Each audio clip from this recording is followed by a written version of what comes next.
By 2040, 1 in 5 adults in England are projected to be living with a serious illness.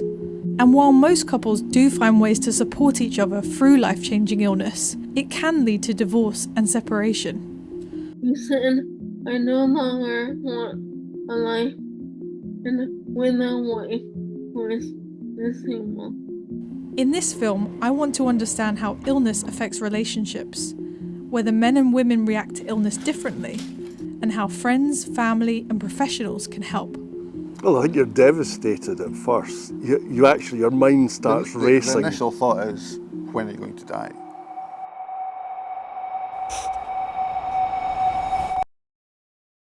So I started to get sick about 2 years into the relationship. Someone who has first-hand experience of her marriage breaking down after becoming ill is Brenda, based in Washington, D.C. It started very slowly.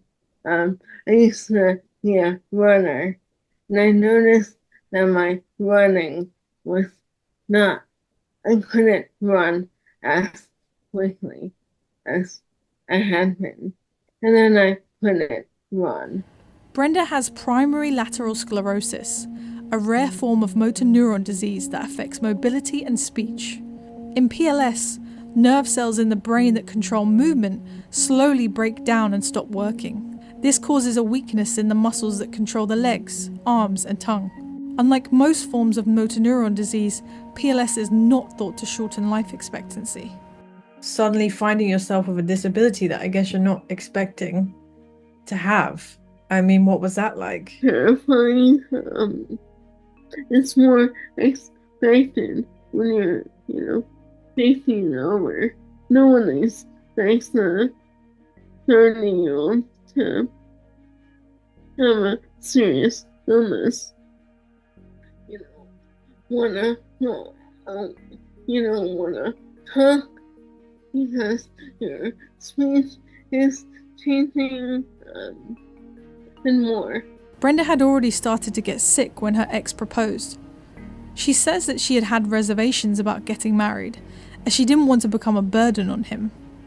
Despite this, the wedding went ahead. We got married near the White House, and I was so exhausted from the day that I could not walk. I made it about half a block. They got so mad at me and annoyed that I had to stop and ask him to call an Uber or grab a cab. How did that feel? Terrible. Brenda's ex-husband told Sky News, On our wedding night when Brenda fell, I was, in fact, not annoyed at her, but was very upset at the universe that we were tragically confronted with the illness's life-changing impact. It felt so unfair to us both that the disease knew no limits and intruded on our experience even on that most special of occasions. We know a lot about each other when we first get together, but one of the things we probably don't know is how will you react to being ill? How would you react to caring for me if I was ill? This is Julia Siegel, a psychotherapist who has helped over 600 people dealing with illness in their relationships. I asked her to talk me through the feelings that can come up when one partner receives a life-changing diagnosis. There are huge losses involved, and losses make people feel angry and despairing and scared. You've got changes and you have to change your behaviour, and that means losing what you had before, and you've got to be able to cope with that and find pleasure in what you have got. And sometimes it's terribly important to name what you've lost. That can be very difficult because you don't want to say to the partner, because of you, I've lost the ability, all this stuff in my life. Though it's true, and they've both lost, both partners lose. Later on, I have it in email, told me he was not fulfilled in our relationship because I couldn't go hiking more and I wasn't as curious as I once was. Brenda says that she knew the couple were having issues when their relationship ended. The final straw was over mail. And I asked him, "Did you mail that box?" He said, "No, I haven't yet." And I got annoyed. This didn't make the almost a month. That's when he said, "I can't do this anymore. I can't do all the things you need from me, and I don't want to." He said, "I no longer want a life and with a wife who is disabled." He asked me to move out in 1 week. Brenda has since remarried and is exploring adding children to her family. Brenda's ex-husband told Sky News, "This was a deeply personal and painful time for both of us. Brenda faces an extremely challenging illness with courage and perseverance. Her illness is a tragedy, and I care about her well-being after the near decade we spent together. Marriages are not black and white. Our divorce was the result of complex private issues that had been building for some time, and I would never walk away from someone solely because they became ill. I wish her strength and healing, and I'm happy for her that she's found and remarried a new and caring partner and continues to thrive in the face of adversity." The divorces, usually people have found a new way of living after 2 years, and it doesn't matter who, but you might still feel bad about yourself if you left a partner who was ill, unless of course they have found somebody else, and then you'll feel hugely relieved that you've been let off the hook, you weren't a bad person. People don't like feeling like they're bad people, and it's very difficult. If you're not a good carer, then you can feel you're a bad person. So how common is it for a partner to leave their sick spouse? In February this year, a study was published looking at the correlation between ill health and divorce for the over 50s. Italian researchers tracked 25,000 heterosexual couples over 18 years. They found that in couples aged between 50 and 64, marriages were about 60% more likely to end when the wife had poor health, but the husband was healthy, compared with when both partners were in good health. By contrast, if it was the husband who had health problems, couples were no more likely to split than if they were both healthy. Even so, the study did find that a large majority of older couples still stayed together. I spoke to Cecilia Tomasini, one of the researchers of this study, to talk through her findings and what they might mean. Women pay a price in terms of silver splits when they are ill and their husband is not. We found this relation within this age group, couples for the baby boom generations. And this generation were characterized by more divided gender roles. There are somehow husbands or partners, male partners, are unprepared to take care of their partner, the female partner, and so they're more likely to get divorced.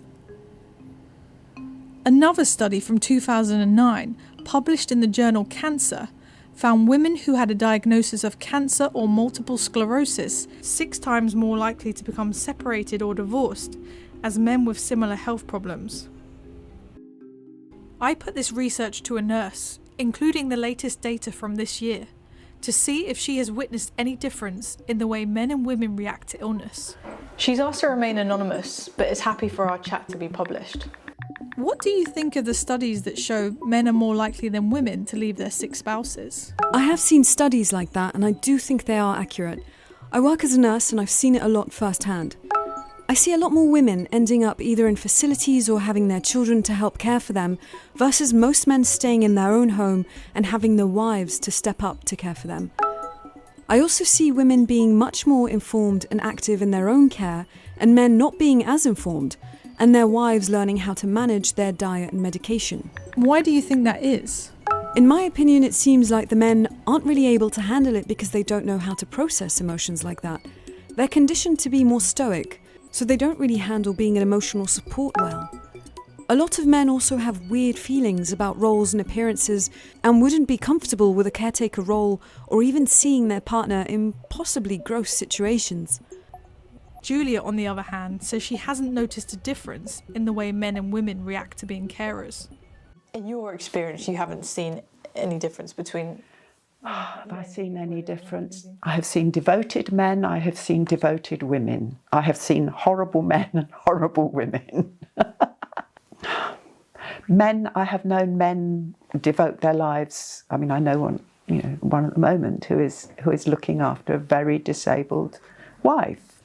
You can't tell how, everybody's different. That's one of the real difficulties of researching illness and relationships. I wanted to meet one of these devoted carers, so I'd come to Hooby in North Yorkshire to meet Steve and Jilly. Hello, Hannah. Hi, nice to meet you. Come in, please. So this is going to be Wizard. Steve is a self-employed farmer who has been looking after his wife Jilly, who has MS. In 2020, Steve was diagnosed with Parkinson's, another neurological condition that gets worse over time. There are over 40 symptoms of Parkinson's, but the three main symptoms are a tremor, slowness of movement, and muscle stiffness. How long have you been together and what attracted you to each other? There was two extremely stunning women. One we better not name and the other one was Jill. But Jill was always, like in that photograph down there, always very prim and proper, pencil skirts, worked in an office. And I was Mr. Motorbike Riding, head-banging Iron Maiden fan. Steve's not actually giving the full picture here. At the time he had a Kevin Keegan perm and he was wearing his red and white motorcycle jacket. So I went to the bar, got a beer, stood the other side of the room to her and she came across and that was 38 years ago. 38 years ago. The couple got married in 1996, the same year Jilly received her MS diagnosis. She initially experienced vision loss, then her shoulder went numb and she couldn't pick up her foot when driving. So has your mobility changed quite a lot? Totally. Especially with the hot weather. I can't even describe how my mobility has changed. My mobility is so poor. You just get little bits of you taken away, bit by bit, which is frustrating because you can't do a lot about that. There are around 150,000 people with MS in the UK. In MS, your immune system attacks your nerves by mistake, which can lead to symptoms in different parts of the body. Most people with MS will need support at some point, but caring for someone with the illness can also be challenging. Going forward, it was like, people go, "No, Steve, how are we doing? How's Jill?" And then before I could answer him, he went, "But nobody ever asks how you are, do they?" And it was like, before I word before Pax, it was like, "No, they don't." It's, 5-6 years in, that started to grind on me a bit, that I maybe lost my own personality through Jill's disease. No fault of her own, or nothing she was doing, but just how other people perceived you and how they perceived your illness. And yeah, I did feel a bit maybe cheated at that Jill's MS, through what we couldn't do, was taking away things we couldn't do in life, but it was also then, if you like, mentally, how other people perceived you as a person, so. One of the things that has given Steve and Jilly a release is their cows. Their living room is packed with cow memorabilia and awards from livestock competitions. Though since Steve developed Parkinson's, he's had to cut down on the shows, which he says can be physically exhausting. What is the point of sitting down and going, "Oh God, my life, this..." I know some people do and that's how they cope with it, but I don't know, maybe I'm just deluding myself, I haven't a clue really. But you just try and cope with it best you can. While Steve and Jilly have found ways of navigating their illness, they also know people who have left their partners after they became sick. They say it wouldn't be fair to judge them. Well, we know people that have done it, don't we? Yeah, we do. Yeah, if that's what they do in their life, that's what they do. I don't think it'd be fair to judge them on that. No. Everyone copes with it all differently, and if that's how you cope with it, well, that's how you cope with it. It has an impact on other people, but you've got to live with that. If you can live with that, well, that's what you do. If you can't, well, no, you don't, do you? They say one of the things that has helped them is support groups for MS and Parkinson's. This made me wonder how other couples might benefit from professional help. So I'd come to Edinburgh to visit a support centre for people with cancer and their loved ones. Located on the grounds of Edinburgh Western General Hospital, the space was designed to feel more like a home than a hospital. It has rooms for group exercises, art therapy and counselling, as well as a kitchen and gardens. Run by the charity Maggie's, the centre sees around 120 people a day. Thank you everyone, first of all, for coming here today and agreeing to have a conversation with each other about cancer diagnosis and how your cancer diagnosis has had an impact on your relationship. In the first 3 weeks, we did everything. We had days where we just cried and we couldn't look at each other. And other days we just kind of, every time you woke up, you thought, oh God, what's today going to bring? I think the fear is the worst thing. It's not the fear of not knowing what's going to happen and how quickly it's going to happen, or if it's even going to happen. So just having someone there that can support you throughout that is a huge thing. Well, you didn't know if he was going to die within 6 months. I mean, Ian's the eternal pessimist. He's dying every month. The fear of dying came up a lot in this chat, and while survival rates vary significantly by the type of cancer, the average cancer survival rate is now estimated to be over 10 years from diagnosis. This is up from the median survival time of 1 year in the 1970s and 6 years in 2007. But you're suddenly, this massive bomb is put into your life, you don't know how it's going to affect anything. The first thoughts, that went through my head were, oh, am I going to die? Followed by, am I going to leave my children? And then my husband's going to have to be a single parent with, eight-year-old twins. So that was very scary. Talking openly about cancer seemed to be a cathartic experience for these couples. And for Marie Claire and Vic, it has also helped their children.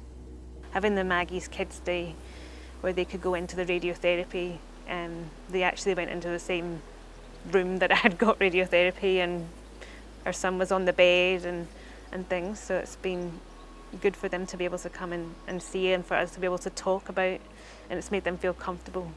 But it's quite something for children of all ages to have an ill parent. I mean, even grown-ups struggle when their parents are ill. It knocks your whole world. I remember one awful situation where the children where it was clear that everybody believed that Daddy was going to die because Mummy didn't love him enough.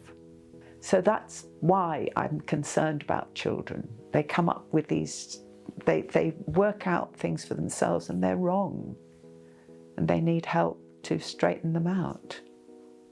It's hard, I guess, to manage their lives as well as the medical side of things, especially while I've gone into hospital. A couple of years ago, Marie Claire was diagnosed with primary breast cancer. Then a few months later, she was diagnosed with secondary breast cancer that had spread to her brain. It has meant changes for her young family. Especially when I went into hospital to get my brain surgery. Just before that, when I got diagnosed, even was just really quick, and then really I was in hospital for quite a few weeks, and there wasn't much time to sort of explain it to the kids. While Marie Claire has been recovering from chemotherapy, Vic has taken on more responsibilities around the house and with managing the children. At times, he says it can be overwhelming, and he can understand why some men end up walking away. And quite often it's you that has to do all the ticking all the boxes with the kids at school, what having for lunch, packing their bags, who's picking them up, who's organising this, the trips, paying this, and it's really overwhelming. And when you had your secondary diagnosis and you transferred all those apps and all the groups to me, I had like all of a sudden 20 different apps, one for this, one for swimming, one for the food, one for this, and I was completely overwhelmed. Sometimes I find myself trying to remind myself, what sort of things did I enjoy in life? Like, what TV shows did I used to like watching? Because all those things really aren't important anymore. It's all about, are you being looked after? Are the children being looked after? And then I think if you get those sorts of things right, then you can sort of then focus on you, and if there's any energy left, look after yourself. And I think that's also important too, that you do give yourself a little bit of time where you can to just give yourself a breather. And I do like a bit of sport, so I might just go for a quick run or or do something like that, or and talk to other people as well. For Ian and Ken, carving out time for their hobbies has also helped them to take their minds off Ian's illness. There's times where, as the person that's supporting Ian, you've had enough and you actually just want to run away and you want to give time to yourself, and you just have to work out ways to do that. I think it's very important that, and I know not everyone's in the same situation, it was important that I could keep working and I had that focus that gave Ken time to get away from cancer and he could go and get his hair cut or take the dogs for a walk or go and do these things and not have to worry about or think about what I was doing, because I was sitting quite happily at my desk working and not thinking about it. Their mantra now is this. Although it never goes away, that thought, you have to get over the mindset of, yes, I'm going to die. Everybody's going to die, but we have to just get on with life as we have it at the moment and do as much as we can while we can. Yeah. The interesting thing I've found is that over 2 years, people get used to anything. The initial reaction to the illness actually doesn't go on forever. It doesn't last forever, nor the initial reaction to any individual symptom. But in between, of course, there's been a lot of grief work. Do you still feel hurt by how the relationship ended? No, I'm not hurt that it ended. I don't want to hear someone who doesn't want me. I was hurt by how I was treated in the